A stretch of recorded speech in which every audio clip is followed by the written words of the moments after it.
it's still here. The little pile of rocks that we left here to remind ourselves, no more islands. Time to do something different. Time to move in some new directions. Time to think about the church differently. And well, to help us along this journey, last week we met the Croods. Now, yes, indeed, they are a family of cave people. And I do realize I am pushing the boundaries here, but there is a point to everything that we always do. And you have to understand, as cave people, the Croods have spent their life following a set of rules. And it's a good thing, because those rules have prolonged their survival. But last week, as we hinted, that's all about to change. You see, because their world, at least their world as they know it, is about to come to an end. Everything is about to change. So last week we met the family, but there is another character, and I guess technically it's two characters, but another character we need to kind of introduce you to so that we can take this journey with the Croods. And this guy's name is Guy. Easy enough to remember. And to appreciate the story, you have to understand that, well, Guy is a little different from the Croods. You see, the Croods work on strength. Guy works on ideas. The Croods, well, they live in the cave in the darkness. Guy has decided to follow the light. The Croods are just simply trying to survive until the next day. Guy wants to live. And Guy has this belief that the world is coming to an end. Now, how does he know? Well, he says he saw it. He's from an experience where somewhere in his past, his world, he saw the earth shaking and things splitting apart. And so he sees this, and so he's a little afraid of what's going to happen because he's watched it all before. And so Guy makes a very smart decision. I'm going to head for the mountains. But his full focus is on, what am I going to do tomorrow? I mean, if I stay right here, Tiger Girl, if I stay right here, Eat, you do understand this is all going to end and there's nothing we can do about it. It is going to change. So he makes her an offer, doesn't he? He holds out his hand and says, come with me. And she's got a lot of reasons, and we'll talk about that probably in a few weeks, of why at first she can't come with him. But this morning, I want to start talking about this term that we introduced last week. Evolving faith. How our faith has to change if we are indeed going to fulfill our mission to go out and reach the world. And last week when we talked about evolving faith, we talked about how we have to go beyond just a set of rules. It can't just be about the rules. It can't just be about a set of traditions. We have to move a little bit beyond. It just has to be an instruction manual to it has to be a step of faith where we just live our life and we start reaching people. But there's something else that has to change. If our faith is truly going to evolve, for our faith to evolve, we have to have a clear understanding of tomorrow. Now, I know what tomorrow is. I mean, I know how it works. We'll go through today, and I'm here at church, and when I get home, I'll probably watch a couple of football games, and I'll have some food and play with the kids a little bit, and eventually we'll get everybody tucked into bed, and I'll get to bed, and then I'll wake up, and it will be tomorrow. Actually, no, it won't be. You know what it'll be? It'll be today. You see, because tomorrow really never ever gets here, because as soon as I get to tomorrow, it becomes today. So I'm not talking about the physical. How do I just survive until I wake up the next morning? How do I go about doing my daily routine? I am talking about the ultimate tomorrow, and I want to make sure we have the right perspective of what it is tomorrow means to the church. So there are quite a few ways that we approach this idea of tomorrow. And so I want to look at 4 ways that we approach tomorrow, and then I want you to kind of decide, what do you think is the best way to approach it? So the first way that we live for tomorrow is we live in fear of tomorrow. Revelations chapter 12, verses 12 through 14. I watched as he opened the sixth seal. There was a great earthquake. The sun turned black like sackcloth made of goat hair. The whole moon turned blood red. The stars in the sky fell to earth. The figs dropped from the fig tree and were shaken by strong wind. The heavens receded like a scroll being rolled up, and every mountain and island was removed from its place. Then the kings of the earth and the princes and the generals and the rich and the mighty and everyone else, both slave and free, hid in caves among the rocks of the mountain.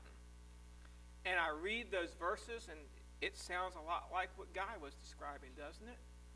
It sounds like his biggest fear come true, because it says that the moon's going to change colors and the sun's going to go dark and the earth's going to shake and it's going to split open. And so it makes sense that you hear all of that, well, he's afraid. He's afraid. He's looking at tomorrow and he's scared of it, because like a child that's done something wrong, you've had this experience before. I know I have. I mean, it's just one of those things you do as a kid. You do something and you know you've done something wrong. And what is your main goal? I got to fix it before Mom and Dad get home. I mean, my sisters and I, we fought profusely, and we did house damage along the way. But I want to let you know something. When we were fighting and we caused damage, the fighting stopped because we realized we had to become allies to fix the problem before Mom and Dad got home. Because we were afraid what would happen when Mom and Dad got home and they realized what we were doing. And a lot of times that's the way we live for our tomorrow. We're afraid of this day that God's going to come back and that we're going to be standing face to face with God. And so we live our life in fear. And as you read through Revelations, you find out there's a problem with living in fear. Verses 15 through 17 says, Then the kings of the earth and the princes and the generals and the rich and the mighty and everyone else, both slave and free, hid in the caves among the rocks and the mountains. They called to the mountains and the rocks, Fall on us and hide us from the face of him who sits on the throne and from whom the wrath of the Lamb. For the great day of their wrath has come, and who can withstand it? You see, when you live in fear, fear causes you to hide. I mean, you would think you see the all-powerful God and you see everything happening just as he said it was, and maybe there would be some hallelujah and some praise the Lord, but no, they're afraid. And instead of running out to greet him, instead of rolling out the red carpet, instead of saying, welcome back, we're so glad, they go and they hide. And they get to the point that these people are just, these people are not seeking God. They're just flat out afraid of him. They don't want to be anywhere near him. And they're begging not for grace, not for mercy. They begin to beg just to be put out of their misery because they are afraid of what comes next.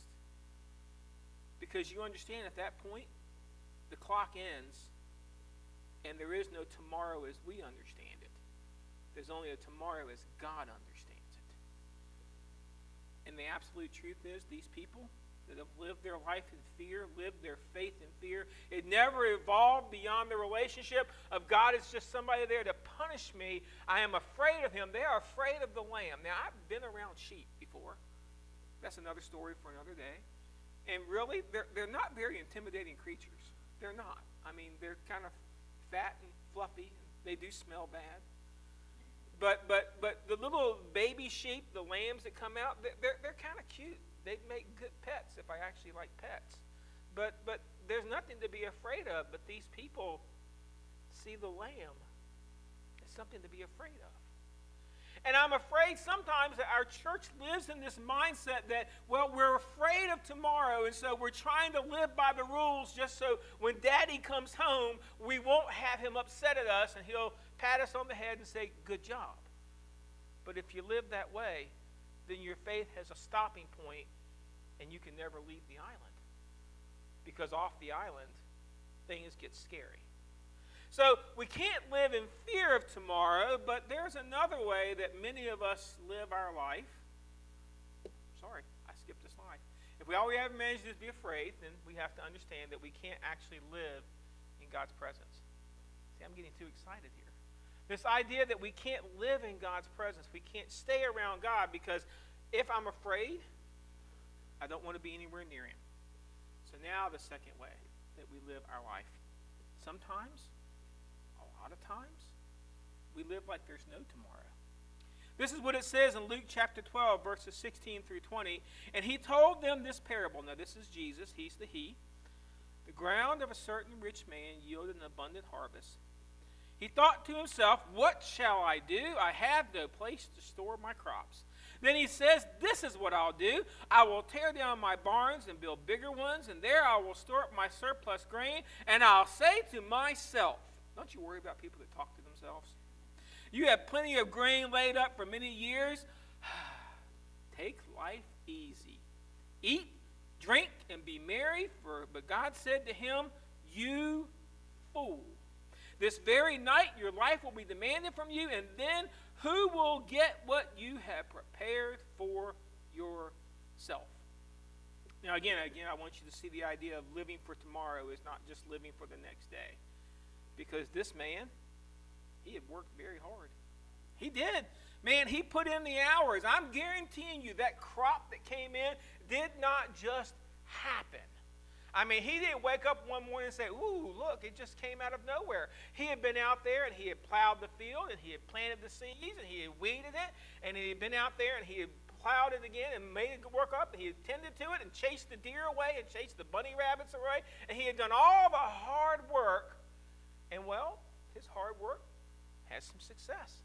It said he had an abundance of success. There was a whole bunch. As a matter of fact, when they brought it all in and he started stuffing this stuff into this little storage shed, he's like, man, my shed's not big enough.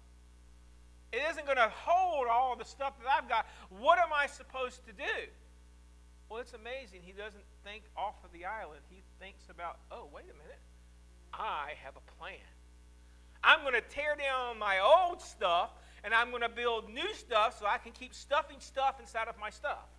So we just keep going and we keep going and we keep going. And I guess I can think about the idea that, well, he says his success was so he could take it easy. I mean, now he's got enough. I don't have to go out and plant the crops anymore. I don't have to tend to the fields. I don't have to chase the bunny and the deer.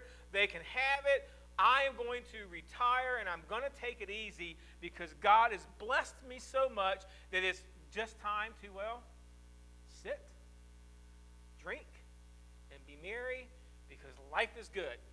There is no tomorrow, folks. I've got everything I need right here today. Everything is in my possession. That is until, guess what? There actually is a tomorrow.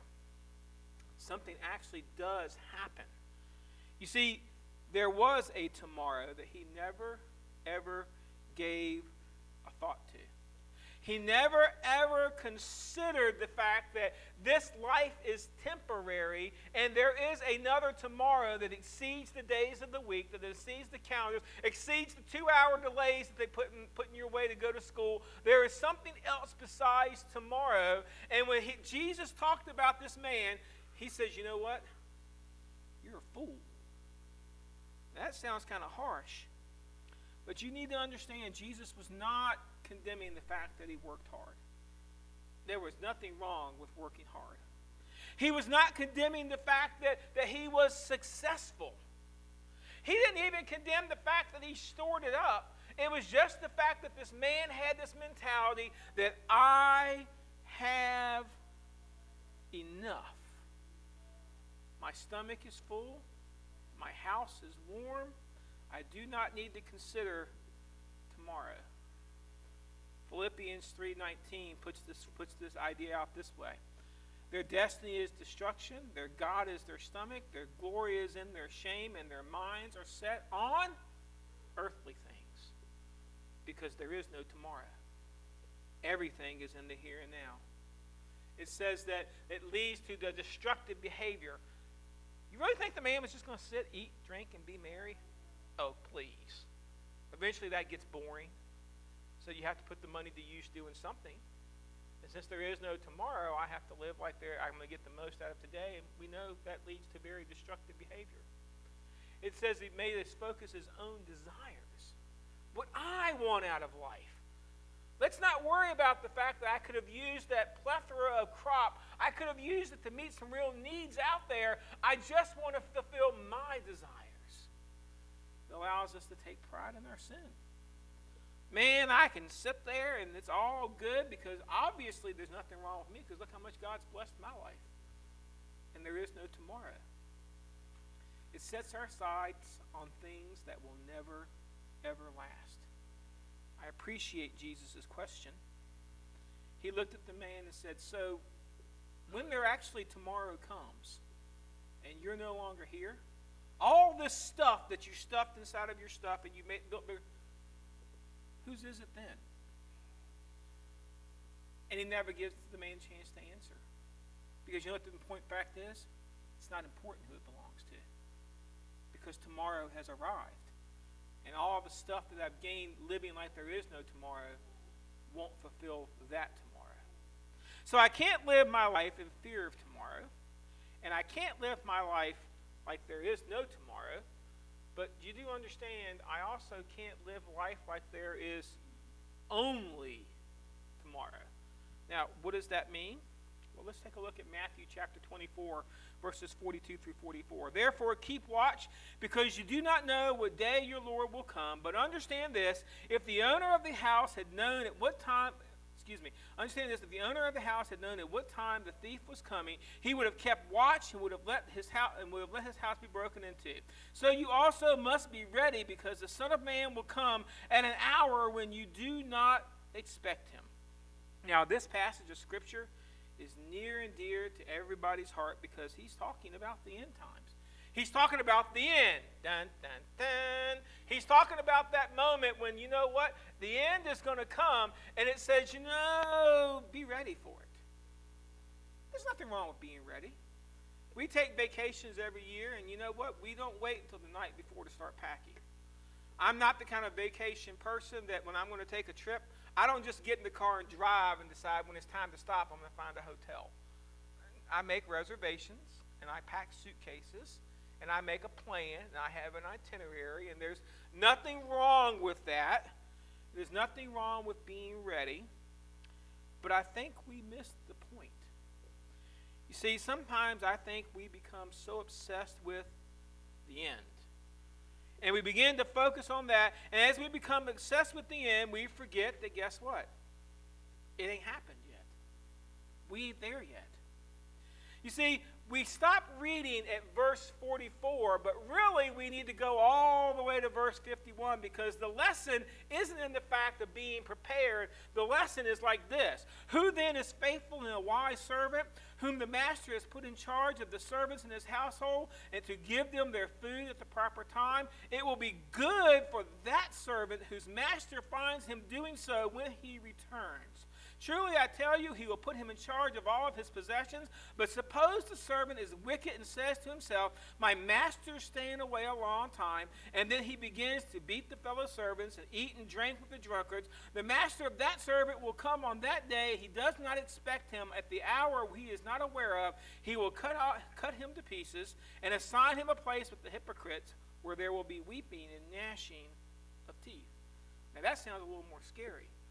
See, because Jesus' lesson isn't that we're supposed to be preparing ourselves for tomorrow, because that tomorrow will take care of itself, provided you stop looking at the sky, waiting for Jesus' return. Now, this does not mean that we're supposed to be ignorant, and we should not be celebrating that we are looking forward to that day, but understand this can't be our focus. It can't be. Because you know what? There isn't a thing I can do about it. As a matter of fact, if Jesus came and told me, hey, Barry, at this date, this is the day, this is the time, this is the hour, this is the moment. You do realize what I would do with that information, right? Let's be honest. I'd live anywhere I wanted to until I get close to that date, time, moment, and special moment, and then I would confess everything so I could punch my ticket and be on my way. The whole reason we don't get the time and the date and the month and all that kind of stuff is because Jesus doesn't want that to be our focus. Not that it's not something we should know nothing about, but it can't be our main focus. You see, he gave us the information to tell us, I'll be back. Count on it. As a matter of fact, here are the things you can look for to know I'm coming back. So it's good that we know those things, but I will be back. Sorry, I'm not doing the Schwarzenegger voice, but he says, I'm going to come back. And then he goes on to tell us, and when I come, I want to find the church that is busy serving the kingdom. That's important. Not a church that is busy trying to figure out when are you coming. Not a church that's busy trying to figure out when is it over. Not somebody that is only looking for tomorrow, but somebody that is preparing for tomorrow by serving today. That's an important aspect. You see, not doing the thing. He wants to be doing the things I told you to do. I love the list. Feeding people, taking care of people, serving other servants, cooperating together. Jesus had this idea that the church was supposed to be there for one another, and the church was supposed to be there for its community and for the world to seek and save the lost.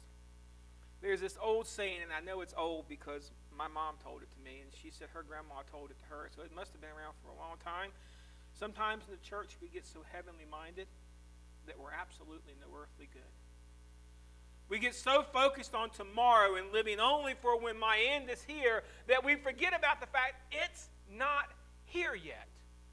It's not over. The ground is not shaking. The sun is not changing. You know what, though? There are still a lot of people out there that are looking and seeking, and that needs to become our focus. So I can't live in fear of tomorrow, and I can't live like there's no tomorrow, and I can't live like there's only tomorrow, but maybe I could do it this way. I could live like God controls tomorrow. Now, this sounds promising, does it not? This is what James chapter 4, verses 13 through 17 says. Now listen, you who say, today or tomorrow we will go to the city, we will go to this or that city, spend a year there, carry on business, and make money, while you not even know what will happen tomorrow. What is your life? You are a mist that appears for a little while and then vanishes. Instead, you ought to say, if the Lord's will, we will go live and do this or that. And as it is, you boast in your arrogant schemes. All such boasting is evil. Even if anyone then knows the good they ought to do and doesn't do it, it is sin for them. Now, I can appreciate this verse because this oftentimes outlines our lives. Where am I going to go? Now, we have the day off from work on Monday. At least I do, and my wife does. And you know what? My kids are off from school. So we've already planned. We're going to take a little family trip. We're going to put everybody in the car, and we got some things that we want to do. So we're going to take a little day trip and go do something for the day. My son's probably like, we are? Yeah, we don't ever tell the kids this stuff. We tell them about time to get in the car. So we're going to take ourselves a little trip. We've made plans for where I'm going to go. And again, there's nothing wrong with that. We've made plans for what we're going to do. We have a list of things that we want to get accomplished. We have a list of things, but it goes a lot deeper because a lot of times I live my entire life this way.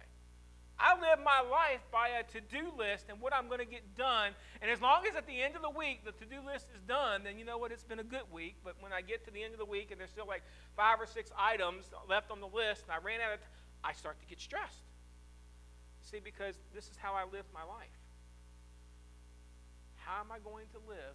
How am I going to take care of my needs? How am I going to pay my bills? How am I going to put gas in my car? How am I going to make this happen? How am I going to make this work out? How am I going to make everybody do this? How is it all going to work out? Isn't this how we live our life? This is the stress. We have it all planned out.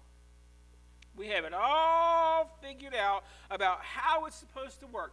I could go back and pull out my high school yearbook. Yeah, I do still have it. And you know they have that section in your senior year where you're supposed to fill out where you're going to be. And if I went back and read that plan to you where I was going to be at this point in my life, you'd laugh. Because guess what? I'm not even close. I'm in the wrong state, in the wrong city, in the wrong profession. Nothing has worked out like I planned it. And you know why? Do you really know what's going to happen tomorrow? Think about it. Just go back through this week, and let's just start on Monday. And you thought you knew how Tuesday was going to work. Did it work out the way you thought it was? Let's go from Tuesday to Wednesday. Did it work out the way you thought it was going to work out? How about Wednesday to Thursday? Did that one work out well? Maybe a little bit. How about Thursday to Friday? Did you get done the things that you thought you were going to get done? Absolutely not, because guess what? Life can turn on a dime. A phone can ring, and all of the plans that you made go out the door. Somebody can come down with a sniffle. It's not all that big of a deal, but guess what? It changes everything. The power can go out, or the pipes can freeze, and all the things that you thought you were going to do, those go out the window, because you know what? It's all about tomorrow. And I can't predict tomorrow. I mean, I can try. I'm hoping that tomorrow the sun comes up, the alarm clock goes off, there's no 2-hour delay for my kids, and I stick them on the bus at the right time, and I arrive at work at the right moment in time, and I go through my day, and I have my list of things that I try to get accomplished on a Monday, and I'm hoping it all works out, but am I guaranteed it? Absolutely not. Waynesburg could call me at 6 o'clock in the morning and say, there is a 2-hour delay, and my whole day is shot, because I have to rearrange everything, because I hadn't planned for a 2-hour. We don't know about tomorrow. But we plan like we're in control of tomorrow. You see, ultimately, God's in control of tomorrow. That's what this verse is talking about. It's talking about there is somebody that knows about tomorrow. There is somebody that has it, and that somebody has a will for your life. He has a desire that you go into tomorrow saying, God, whatever you put in my path, that's what I'm going to do today. I can't tell you how much that would help my life sometimes. If I could somehow wrap my brain around that in reality and not just in a sermon and say, I understand, because guess what? Lord, whatever you put in front of me, that's what we're going to do today. Now, I don't work that way. I'm a control freak. I try real hard, but I do. I make my plan. I've already got my to-do list for tomorrow. And I'm hoping that my to-do list fits in God's will, because guess what? If not, I'm going to be stressed. But I need to realize God has a plan for my life, and his ultimate plan is not here. It's out there reaching people. God, we need to make God's plan our plan. Now that's important. You see, sometimes if I would start with the principle, this is what God desires me to do, then I start making my plans around God's plan, how much easier would that work for my life? Sometimes I think God just looks at us and says, go ahead, make your plans, and then you know what? I'm going to show you what the real plan is. And my entire stress in my life is my battle as I try to wrestle control away from God. Now, I was a good wrestler in high school, but I want to tell you something. That's a match I can't win. And so I need to begin to understand that, guess what? God has a plan, and I need to make that plan my plan. And it works that way in the church. God has a plan for the church. And we as a collective group need to make God's plan our plan. Do the things he puts in front of you to do. Man, that's great advice. Whatever God puts in front of you to do, that's what you do. The Apostle Paul had a plan for his life. He did. He was going to rise up in the Jewish church, and he was going to be a bigwig, and all of a sudden God changed that plan on the dime. And he said, hey, Paul, come with me. You know what? Moses had a plan for his life. He was going to sit out there and herd sheep. I mean, he had already done the prince thing, and he had already done all the other stuff, and he was all happy, and he had a plan. God said, that's not the plan. Come with me. Peter had a plan for his life. He was going to be a fisherman. Man, he had the family business. He had all the I's dotted and all the T's crossed, and he had a successful business. And guess what? God looked at his plan and said, Peter, come with me. So that's what I'm going to ask you to think about. Here is this idea. God has a plan for our tomorrow. Not a plan that I have to live in fear of tomorrow. Not a plan that I have to live like there is no tomorrow. Not a plan that I have to live like there's only tomorrow, but a plan that says God has a plan and is in control of tomorrow. But here is his invitation. Come with me. And we can be like Eep, and we can make all the excuses in the world. I'm not supposed to be out here. I'm not supposed to be doing this. I can't go do this because you haven't met my family yet. It's new. It's different. I don't understand it. And he just puts out the hand and he says, come with me. So I'm asking you, are you ready to give your tomorrow to God? See, it's really easy for me to ask for your today. Because today, well, by the time we get out of here, it's about half over. I want to know something. Will you give your tomorrow to God? That day that is not yet fulfilled, that day that is not yet planned out, can you give that one to God? Because that changes your entire perspective. Maybe you're here this morning and you have never actually met God. Let me ask you something. Where is your tomorrow? You've never had an established relationship with Christ. And my question is how are you living for tomorrow? Are you living one of the other three ways that I've outlined? You do understand none of those ways ended well. As a matter of fact, did you notice? They all ended the same way. The person living in fear basically got caught in a rock slide. The man that lived like there was no tomorrow, he died. And even the people that were living like there was only tomorrow, you saw what happened to them too. It says they were cast out where there was weeping and gnashing of teeth. They all ended the same way. The only one that ended up with the good news is the man that decided to say, you know what? I'm going to live like God's in control of tomorrow. And the first step of that is accepting Christ as your personal Lord and Savior. So during our invitation time, come with me. Because I know how to follow Christ. And we'll set you down and turn scripture pages with you. If you're here today, you've made that decision, let me ask you, where is your tomorrow? A lot of times I think a lot of us get caught up in living like there is only tomorrow, and we never think about the fact that, you know what, we as a church, we have a mission. There's something we're supposed to be doing. And God has asked us, while we are here until tomorrow gets here, to be busy doing those things. And those things are all about the people outside of this church. Let me ask you during this time of decision, and for you to begin to think, do I really trust God with my tomorrow? Will you please stand?